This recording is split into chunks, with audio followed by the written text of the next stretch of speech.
সীমান্তে sound grenade ছুড়ে BSF আন্তর্জাতিক আইন লঙ্ঘন করেছে বলে অভিযোগ বিজিবির রহনপুর ব্যাটালিয়নের অধিনায়ক লেফটেন্যান্ট কর্নেল গোলাম কিবরিয়ার।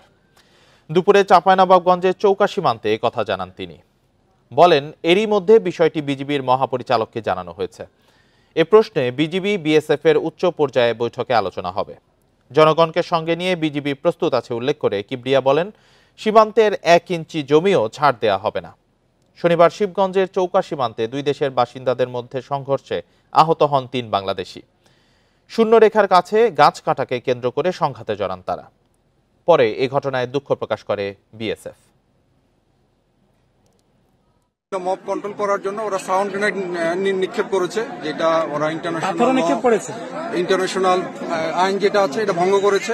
তো এই ব্যাপারে আমি আমার মহাপরিচালককে বিস্তারিত ঘটনা বর্ণনা করেছি এবং আমি আশা করি আমাদের বিজিবি হেডকোয়ার্টার এবং বিএসএফ হেডকোয়ার্টারের উচ্চ পর্যায়ে তারা একটা আলোচনা করবেন।